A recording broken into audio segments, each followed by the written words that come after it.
Fashion is a train that waits for no one. What you see today, you might not see tomorrow. Now we are again in our economy going down. All the talents that we are having are being taken. We always fold our arms and we want to do affirmative aerobics.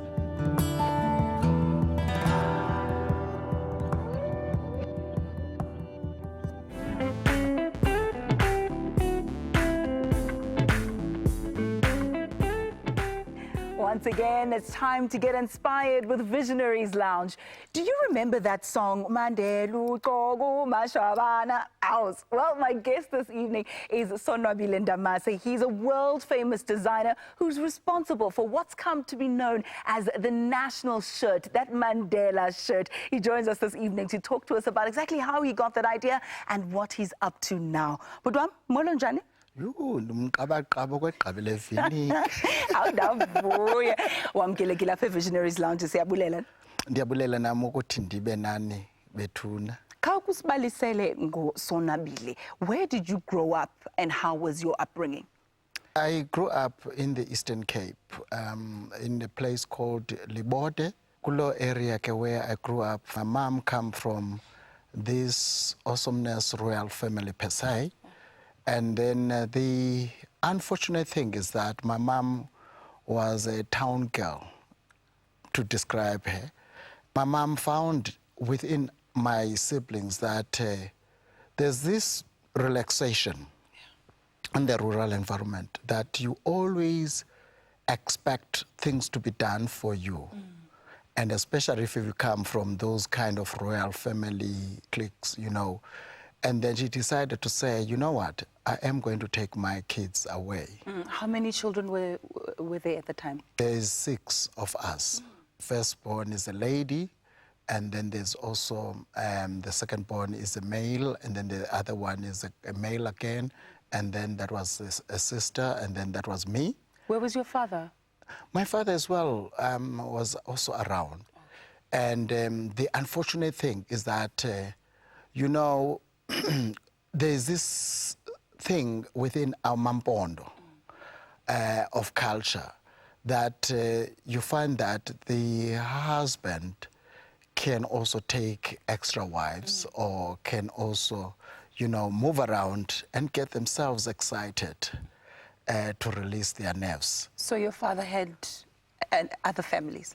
Correct, yes. So when did the fashion bug bite? Because in a situation like that, during those difficult circumstances of apartheid, I would have thought that, you know, a young man would have wanted to go and work and bring in money now so that I can help the family. That pressure would be there. How did you explore the creative? If God has given you something, it doesn't matter where you're coming from.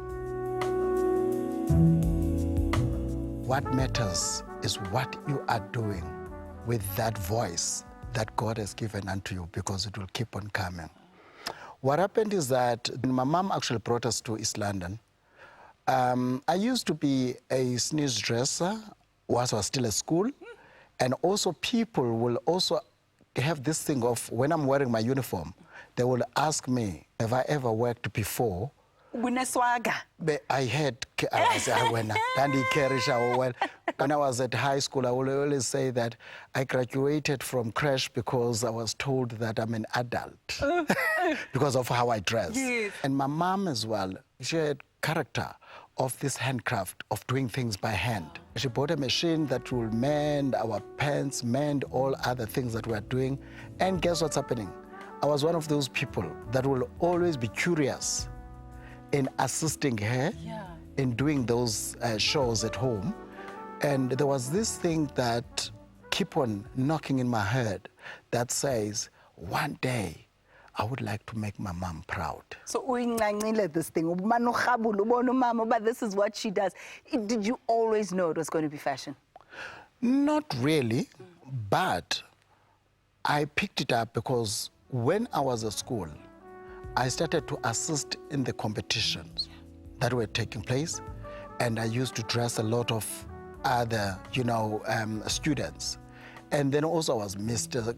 Butterworth at the time. I became all these things. Yes. But then what happened is when I went into a workplace environment, one of the things that I did, I was working in another chain stores. But I was just going there just to test, to make some few rands and cents. Yes. I am telling you, when I was there, I was at the door calling people, get inside, come in, there's a sale, and all those things. Get a mama puma wena and all that. And then, but what happened is, when then they saw how good I was in terms of getting inside, when people get inside, they will ask certain things, and then I will coordinate them very well. This goes with that. This goes with this. This is what you can do. So I was then taken out of the door. I was put inside to merchandise and do window dressing of quite a number of window displays. Then, as time goes by, I was going to some courses, doing all those business of fashion, buyer and all that. Yes. The next moment I see myself, I was already actually elevated to become an assistant manager. At that time, when I became an assistant manager, there was a family called the Lavisas, who then saw me in Transkei and said, no, man, this man has got a style, has got a swag. Have you ever been in Johannesburg? And that was a question. I said, no, I've got brothers and families that are there. They said, no, man, you need to go to Johannesburg. So your passion took you from being Engena Mamangena to climbing that ladder. What comes to mind is do not despise the day of small beginnings. I want to know where it took you to next, and we'll find that out in just a moment. Stay with us.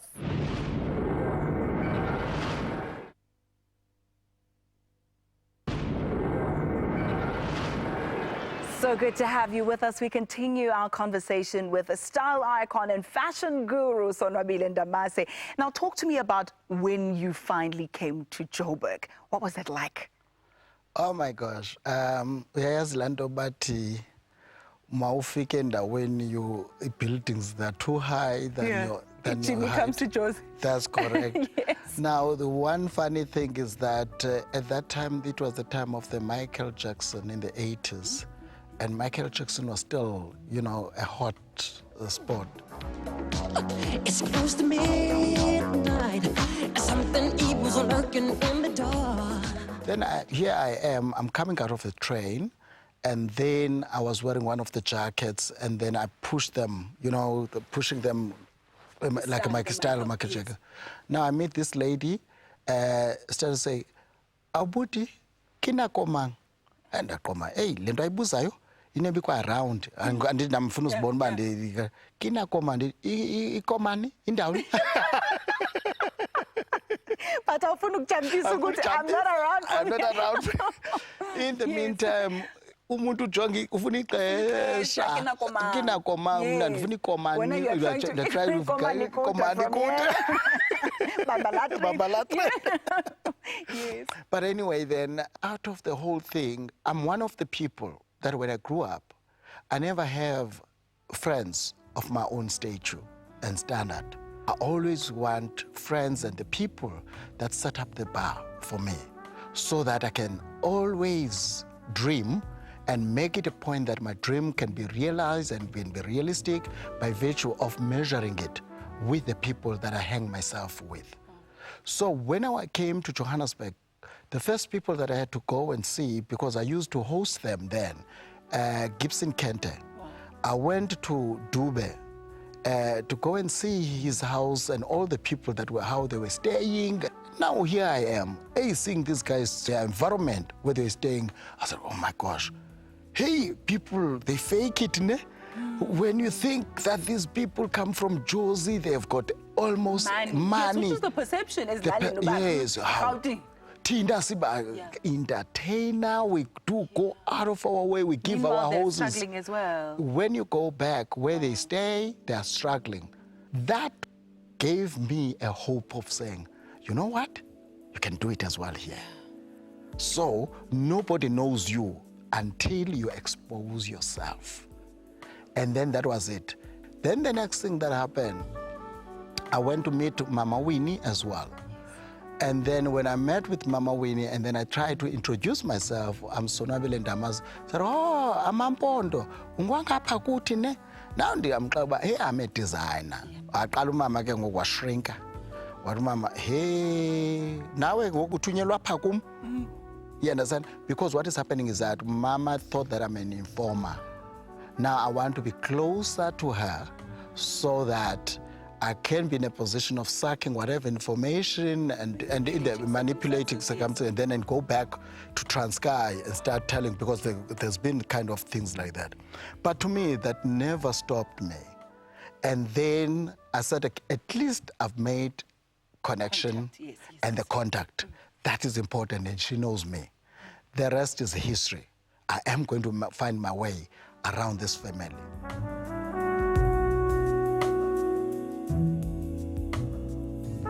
How does that dream come to pass? I'm sure, I don't know if you ever imagined in your wildest dreams that not only Madiba would be wearing your shirts, but you would be getting calls from various heads of state saying, no, I want what that gentleman called Nelson Mandela is wearing. How did that dream come to pass? The first thing that I needed was a letter of an endorsement to a project that I was doing. And then they gave it to me, and it was signed by Utata at that time. And then the next thing that happened is that I was invited in Atlanta before our elections. And then I was given in Atlanta by the mayor of Atlanta, Bill Campbell then, that the city of Atlanta, 13th of March is Vukani Day, which was given on my behalf. And then at home in 1995, again for the first legislature of this country when it was opening up, and then the speaker then, Trevor Fowle, was wearing my gown, which is the speaker gown that I did.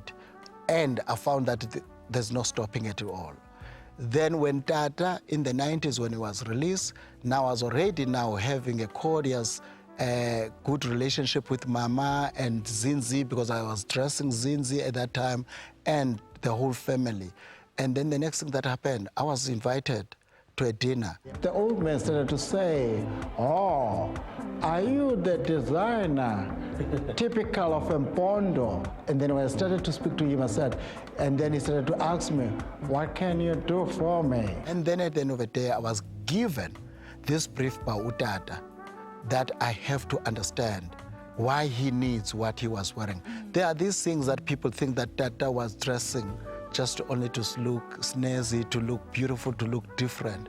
But it was not. I heard he had a health issue. It was a health issue that was causing that. But I had to manage that. So he had to look good. Correct. And stately, Correct. but also not wear heavy suits because of his health. That's correct. And then, as they all say, that the rest is history.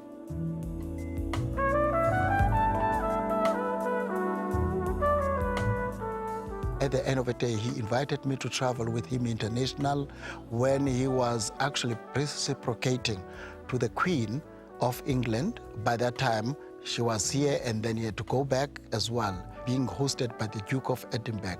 I was one of the people on his entourage. And then in dining there, then I started to pinch myself. Yes. I said, this is one of... I was about to ask, how did that feel? Then this was one of the things that literally I could say I would have loved dying for. Because at that hotel, Dorchester Hotel, with all these who's who, and then I look at myself, my tears started to drop. And looking at the people that are there, I said, if this building at any given time could fall, my name as well will be there on the walls among the greats, that these are the people that were here with Utata at that time. Was it bittersweet? Because I'd imagine that it was a grueling schedule. There's a lot of pressure. Maybe families feeling neglected. Maybe friends are saying you've changed, et cetera, et cetera. Or was it just smooth sailing all the way? To me, it has been a very smooth sailing because I've never neglected people as I grow up. Because there's a say that says, as you move up, never kick the ladder. Because you might need these people when actually it's getting hotter out there. So one of the things that I have in me, and I have been growing up with, is just only to say, all these things, they happen for a moment. Utata as well once taught me, one of the things that I'm giving to you, Sonwabile, is that I want you to pass the legacy to the young and upcoming designers. And how would you like to leave this legacy of my shirts to the young people? I said, Tata, one of the things that I'm going to be doing, which I'm still doing, is to make it a point that I will pass over the skills. I will pass over the learnerships to them. I will make it a point that when I disappear, there are other people who will change their homes, whereby they think that fashion is glamour and glitz, but tomorrow they will make it a point that fashion is business, so that at the end of the day they can feed their families. Love it. And in fact, we can throw the names around, your Gert, Johan, Coetzee, and the list is endless of people you have helped. And when we come back, I want to talk about that legacy that you're passing on and what you hope to achieve as well. So let's hold that thought at least for now. We'll be back with more in just a moment. Stay with us.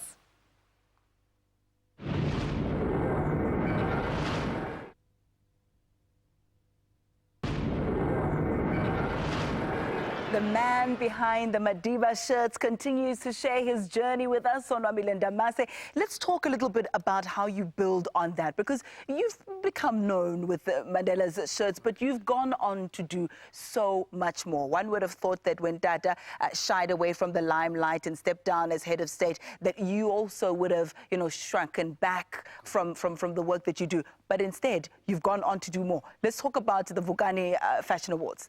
Vukani Fashion Awards was started by the mere fact that our designers have been in the end of the yardstick, and it was within that to bring them into the mainstream of the economy. Learners that are leaving the institution of learning, they do not have the opportunity to have somebody holding them by hand to understand how the industry operates. And then I started to link myself with the sitters so that I can be an accredited, so that those learners can be accredited as well, so that when then you give them any kind of a course, it must be in a position with my own experience and the skills that I do have. When I part over to them, they can utilize them, but it must not be a fly-by-night kind of a skill. It must carry water so they can either find employment somewhere else. Correct. Or create jobs themselves. Even if I'm not there, it must speak on its own. When they Google or find out about that particular person, they found that the course that this particular person went through was a very good course. So then, after linking myself with the FP&M SETA, which is fiber and processing and manufacturing SETA, and then at the time when I was doing this, I had a beautiful lady who is the CEO there, Fela Nyende, who put me through all the processes and make it a point that I get the support that I needed. What really stands out for us as FP&M SETA, one, we believe that the work that is undertaken by the Vukani fashion that's driven by Mr. Ndamase addresses issues of culture. His work addresses issues of innovation, particularly when we talk about youth, when we talk about women. It addresses issues of tradition. And of which, at the end of the day, we ended up actually coming up with learnership skills to help these particular learners to be in a position of understanding the business of fashion, with the skills to understand that whatever that they are doing, they must create and make it a point that they've got a business of the fashion, rather than the glamour and the glitz. That at the end of the day waters down. When a person actually now, there's no more fashion weeks, what happened? You cannot make food through the fashion weeks. At the end of the day, the fashion weeks actually takes a lot of money out of you, just only to go into that ramp for that few minutes, clapping of hands, and then what? It's gone. And what happened then after that? There are no people that you're feeding and so forth with that kind of an exercise. You know what this conversation has taught me thus far? Is that while there were opportunities for you being in the right place at the right time, knowing the right people, this success was not handed to you. You had to work very hard for Correct. it and knock on many doors. Correct. What has your life journey taught you? My goodness me, it has taught me to be humble, to give back. That's the only thing I could summarize it. It has taught me to be humble, because when you started in the humble beginnings and you carry the ethos of your parents and of your family, at the end of the day, the rest is a history. That's why I am accessible to anybody. I have an open door policy. I always tell people do not kick an open door because the door is already open. That's why I say I don't have this thing of me. When the client comes, even if I've got a program of the day, when the client comes into that door, he sees me through the window that I'm still in the studio. I don't say, you did not make an appointment with me, because you are the one who is making the point that these people in my studio can feed their family.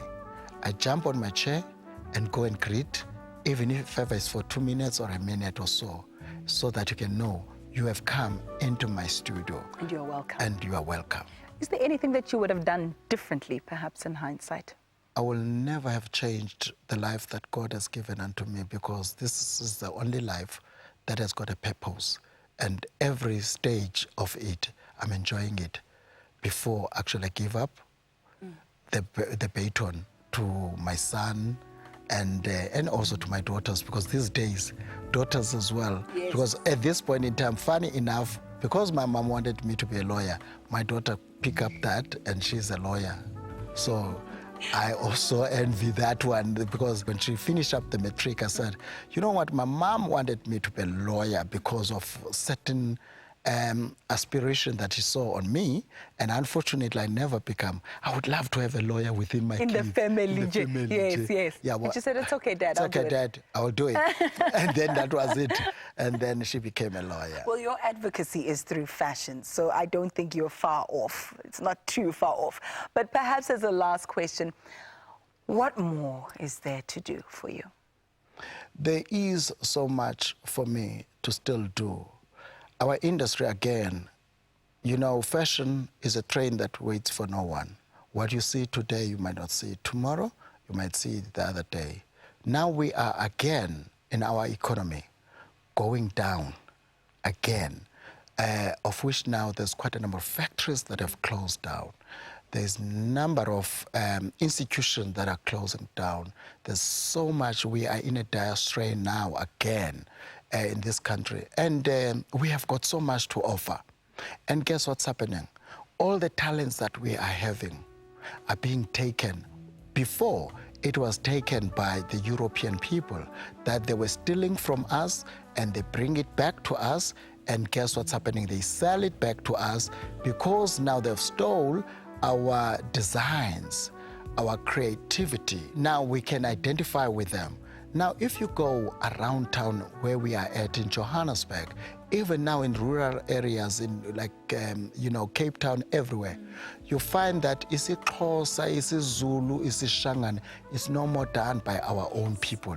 It's done now by foreigners. There's so much that we need to do in that.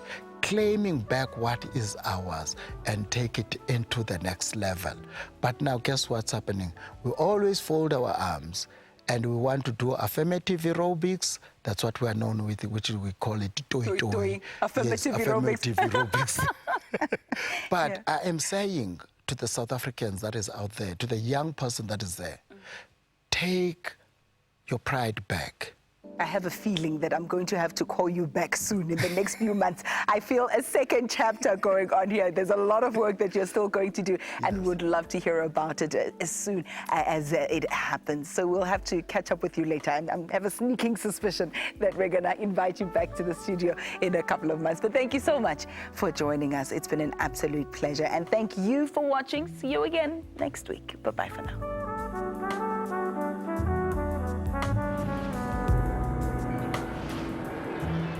You must know one thing, that I can see you. You have been through a lot. I have been through a lot. But guess what? I have done it. And you can also do it. God has a purpose for you. Please get out there. The world is waiting for your creativity, for your ideas. Do that inner thing that God has given unto you. Good night.